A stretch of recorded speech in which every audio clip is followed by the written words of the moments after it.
Une nouvelle session d'information sur Eden TV. Bienvenue à tous. En voici le sommaire. Les apprenants de l'école primaire publique de Godietin, située dans la circonscription scolaire de Bégamin, souffrent le martyre.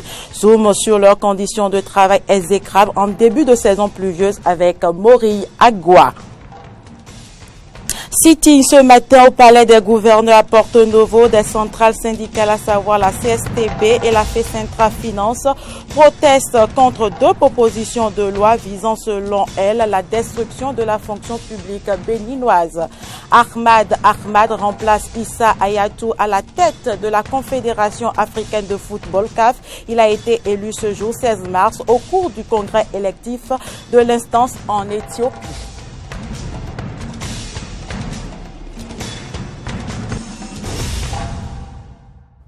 Mesdames et messieurs, bonsoir. Le mouvement syndical béninois en bouillonnement ce jeudi 16 mars sur l'esplanade du Palais des gouverneurs.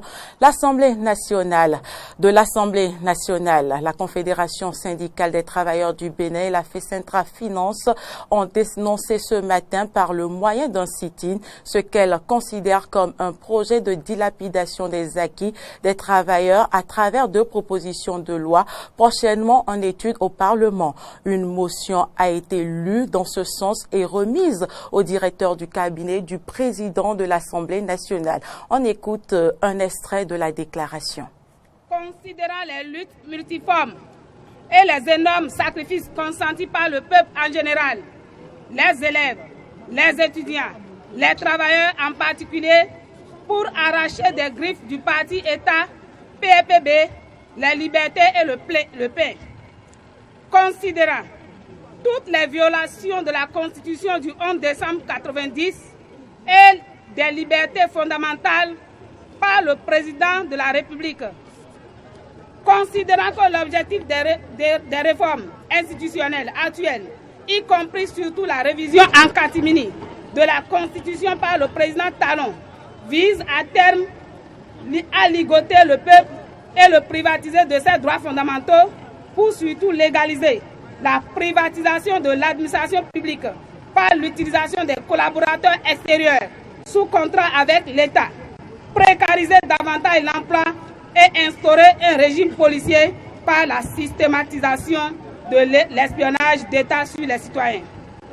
Les participants au sit-in initié par la CSTB et la FECENTRA Finance ce jour, 16 mars 2017, protestent contre les propositions de loi scélérates introduites par vous, élus du peuple, exigent le retrait pur et simple par les initiateurs de ces propositions de loi qui mettent le peuple, notre pays en danger, y compris vous-même, les députés, si on connaît la méthode de fonctionnement et de télécommande du dit compétiteur né, Patrice Talon.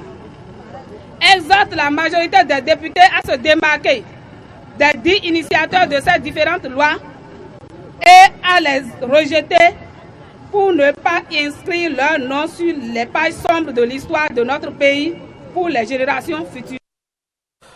Reprise du programme de vérification des importations PVI, projet de décret portant transmission à l'Assemblée nationale du projet de loi portant modification de la loi numéro 90-32 du 11 décembre 1990 portant construction de la République du Bénin, projet d'accord cadre et projet de contrat d'assistance à maîtrise d'ouvrage pour la construction d'un hôpital général à Abomey-Calavi. Ce sont entre autres les grandes décisions issues du Conseil des ministres de ce mercredi 15 mars 2017. Le ministre d'État Pascal Irené Koupaki nous fait ici le point. Un projet d'accord cadre et un projet de contrat d'assistance à maîtrise d'ouvrage pour la construction d'un hôpital général à Abomey-Calavi entre APHP International, filiale de Assistance publique Hôpitaux de Paris, et la République du Bénin. Le Conseil a approuvé donc l'agrément au régime C du Code des investissements de la société Alpha Bénin SA pour son projet d'installation d'une usine de production de pâtes alimentaires dans la zone industrielle de Semepoji. Le Conseil a instruit le ministre de l'Économie et des Finances et le ministre des Infrastructures et des Transports à l'effet de négocier avec Benin Control la modification du contrat du 9 février 2011 relatif à la mise en place du PVI de nouvelle génération sur la base des propositions retenues par les deux parties. Ces deux ministres ont été également instruits à l'effet de prendre les dispositions nécessaires pour la reprise effective du PVI à compter du 1er avril 2017 dans la perspective d'une amélioration des recettes publiques. Le Conseil a adopté en troisième lecture le projet de décret transmettant à l'Assemblée nationale du projet de loi portant modification de la Constitution du 11 décembre 1990. Il est utile de préciser d'entrée que la Constitution n'a pas été réécrite. Son préambule n'a fait l'objet d'aucun amendement. Le projet de modification n'entraîne pas l'établissement d'une nouvelle Constitution et n'induit pas l'entrée en vigueur d'une nouvelle République. En outre, ce projet ne remet pas en cause les options fondamentales retenues par la Conférence nationale de février 1990 et considérées jusqu'ici comme les fondamentaux de notre Constitution. Les références de la Constitution sont préservées, ainsi que la nature du régime et les bases fondamentales. Le projet de modification vise notamment la restauration d'un équilibre substantiel, réel et positif des pouvoirs, la transparence dans la gouvernance politique et économique, au moyen notamment d'un régime pertinent de responsabilité des gouvernants et d'un contrôle juridictionnel efficient. Ainsi, le projet se propose de renforcer les organes de contre-pouvoir, de renforcer les pouvoirs juridictionnels, de renforcer le système partisan par le financement public des partis politiques, de renforcer les droits de l'homme avec l'affirmation claire de l'abolition de la peine de mort et enfin d'assurer la reconnaissance de la chefferie traditionnelle. Il s'agit donc de donner un nouveau souffle à notre modèle politique et institutionnel. L'ancien ministre des Finances Komi Koutché est sorti de son mutisme ce lundi. C'était la première fois qu'il s'exprimait depuis la fin du mandat de l'ex-président Boni Yayi. Le dernier des argentiers du régime défunt a accordé un entretien de 120 minutes à nos confrères de Canal 3 Bénin, entretien au cours duquel il a donné son avis sur la vie politique actuelle sous le régime du président Talon. Quelle interprétation possible peut-on faire de ces propos? Écoutons les réponses de certains journalistes politologues.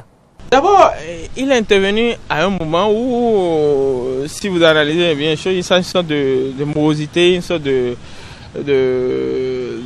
déception, de désespoir, pas de déception, de désespoir qui commence à gagner les populations. Donc, la période, il a choisi ça, la bonne période selon moi pour intervenir.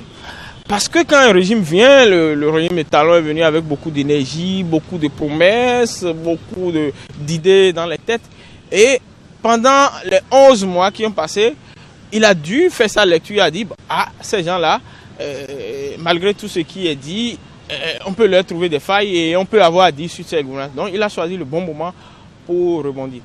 Et vous savez, il a dit plusieurs fois qu'il est un homme politique et il continue à faire la politique. Donc, il s'est mis dans une posture d'un potentiel candidat pour l'élection présidentielle de 2021. Et si vous l'analysez bien son discours, il a jeté des fleurs à des gens aujourd'hui qui ont maillé la partie avec le gouvernement actuel. Et donc, je trouve que dans l'ensemble, il a surfé sur une situation qui est défavorable au régime actuel. C'est une situation de désespoir où beaucoup de ceux qui ont voté, soutenu Patrice Talon sont en train de murmurer, de dire des choses en coulisses pour ceux qui ne peuvent pas les dire tout haut. Et donc, je trouve que c'est une bonne occasion. Et ça devait amener le régime actuel à tirer le son de ce que tout ce qui s'est fait aujourd'hui n'est pas si bien fait. Parce que si c'était si bien fait, s'il n'y avait pas de reproches, des gens comme les commis ne devraient plus réapparaître aussitôt parce que ça fait pas un an. Et donc c'est aux gens du pouvoir actuel de tirer le son de tout ça là et de corriger les choses qu'on leur reproche aujourd'hui. Comme Koché a quand même relevé les belles actions posées par le gouvernement Patrice Talon. Il a apprécié un certain nombre d'actions. À des moments donnés, je l'ai trouvé même en la matière plus dithyrambique, plus laudateur que même le plus fervent supporter de Patrice Talon. Mais au même moment, il n'a pas hésité non plus à relever ce qui lui paraît incohérent, ce qui, de son point de vue, constitue une insuffisance dans la gouvernance Patrice Talon. Cet entretien a prouvé qu'effectivement, une fois détaché donc de la pression liée à l'exercice des affaires publiques, et c'est donc donné le temps de se renforcer, de se reconstruire, de se bâtir davantage. Et j'ai vu effectivement un autre Komé-Koutié, un Komé-Koutié véritablement qui se met de plus en plus dans cette posture d'homme d'État. Et c'est avec ce nouveau statut qu'il a apprécié l'actualité. Je crois aussi, au plan purement politique, qu'il s'est démarqué de son ancien mentor, Boni Yayi. Parce que lorsque vous dites comme ça à la face du monde que vous n'avez plus une obligation de loyauté vis-à-vis de votre mentor, et que plutôt vous avez une obligation de reconnaissance, ça aussi c'est rare chez nous. Vous voyez, beaucoup se sont lancés dans des interprétations, mais non, je crois que c'est très courageux de sa part de l'avoir fait. Et ça montre en même temps que c'est un jeune qui veut s'assumer, et il a envie de grandes choses et il se donne les moyens de le faire. Quand on lui a posé la question par rapport au recrutement des concours ou bien du concours au profit du ministère des Finances, il a fait passer à côté de la réalité. Il n'a pas dit la vérité, il n'a pas été au fond des choses. Le monsieur, il a dit simplement que bon, qu'il n'a recruté personne de son village. Son village, c'est où? Il ne nous a pas précisé son village. C'est le village de sa maman ou le village de son papa? Ou c'est le village de sa tante auprès ou bien de qui il est resté? Bon, de toutes les façons, il n'a pas été direct là. Éducation, les apprenants de l'école primaire publique de Gbodjetan, située dans la circonscription scolaire de Gbégamin, sont confrontés en saison pluvieuse à d'énormes difficultés. Le bâtiment abritant les salles de classe, construit par le génie militaire sous le régime précédent, ne résiste pas aux intempéries. Les conditions de travail en saison pluvieuse sont simplement exécrables. C'est du moins le constat fait par Mori Agua et Romaric Devochi. École primaire publique Gbodjetan, traduction littérale, lieu de repos. Ce nom contraste avec le quotidien des occupants de ce module de 3 classes qui y travaillent la peur au ventre. Réalisé par l'État béninois sous le régime du président Boni Yayi et construit par le génie militaire, ce module a atteint une vétusté précoce en dépit de son coût de réalisation estimé à plusieurs millions de francs CFA. Il ne peut en être autrement si l'on observe de près les matériaux utilisés dans l'érection de ce bâtiment. La directrice d'un groupe pédagogique parle du calvaire des écoliers et des enseignants. C'est un bâtiment qui est l'œuvre de Yayi Boni, érigé en 2008.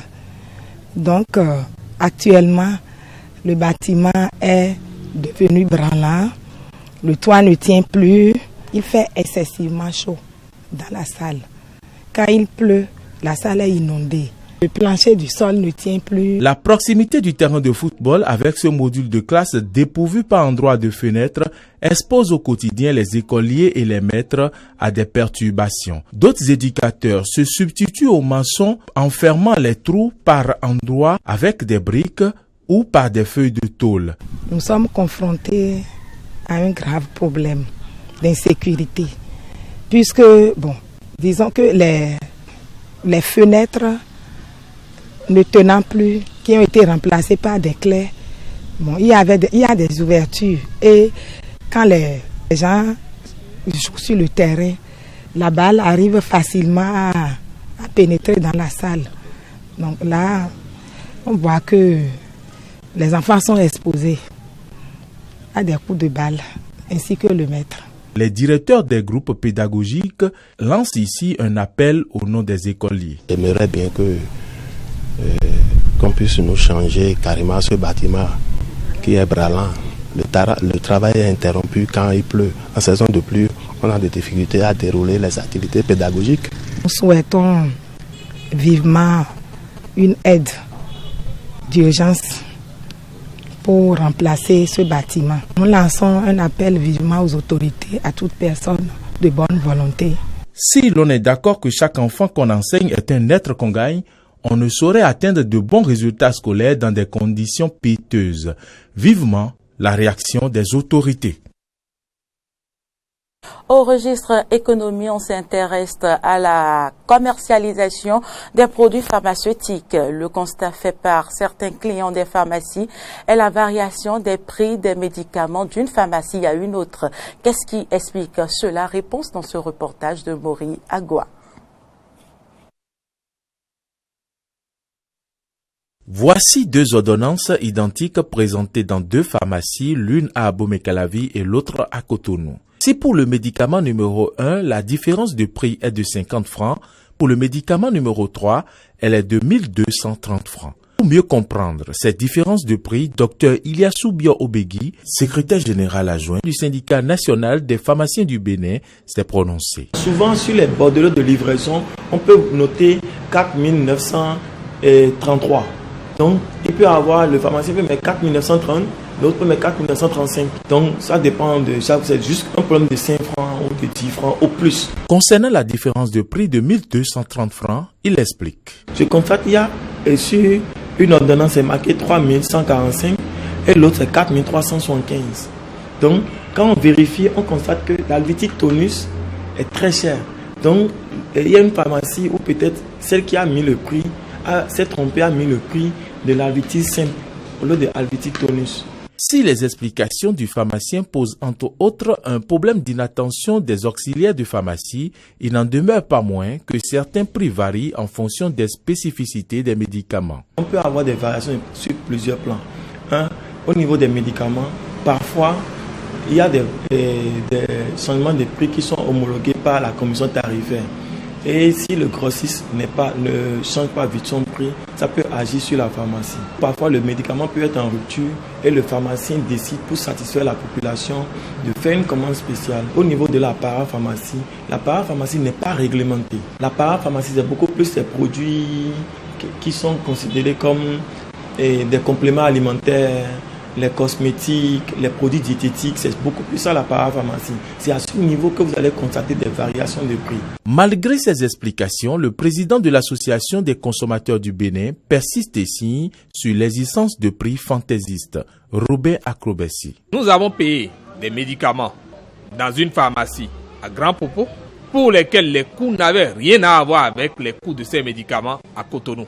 Dans Cotonou, il y a plein de pharmacies qui se permettent de luxe de créer des écarts jusqu'à 1000 francs sur des médicaments. Ça n'a pas un autre nom, ça s'appelle de l'arnaque et de l'escroquerie. Selon le docteur Adebo du groupement d'achat des pharmaciens d'officine du Bénin, le prix des médicaments est réglementé et il existe des tests en la matière au Bénin. Pour ce qui concerne les médicaments, il y a un coefficient que nous appliquons qui fait que c'est nous qui imposons aux pharmaciens les prix auxquels ils doivent vendre au public.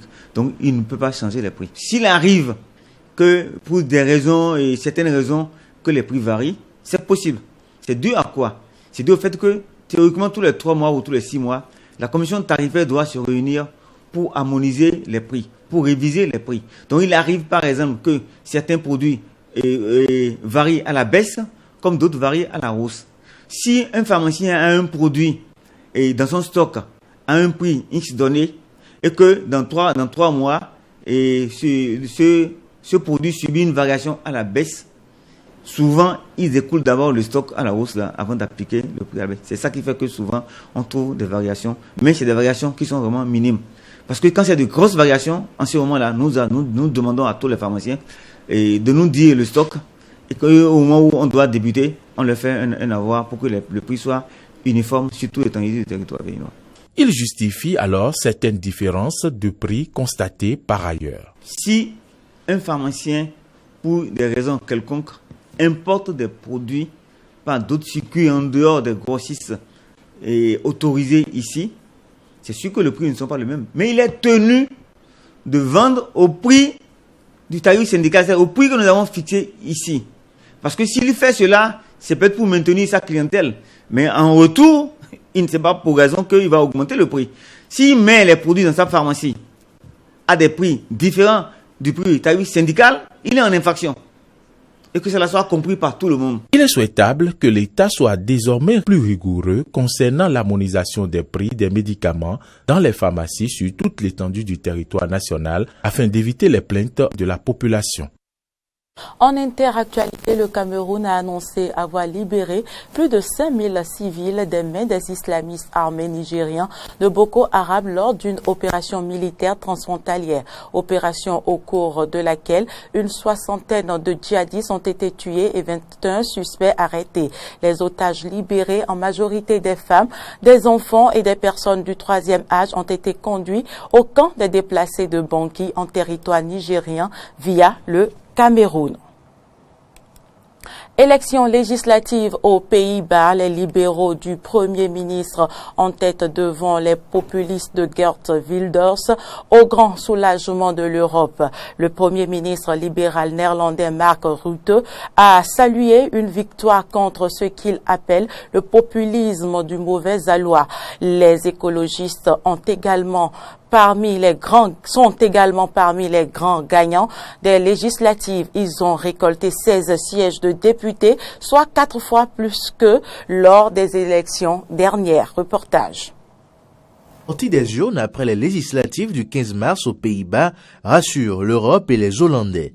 Avec un taux de participation massif de 81% des 12,9 millions d'électeurs qui se sont rendus aux urnes, selon l'Institut de sondage Ipsos, le Parti pour la liberté PVV craint de Geert Wilders n'aurait gagné que 4 sièges de députés avec 19 élus. Après le Brexit au Royaume-Uni et la victoire de Donald Trump à la présidentielle américaine, tous les yeux étaient braqués sur la formation de Geert Wilders dont le score était attendu comme un baromètre de la montée du populisme en Europe.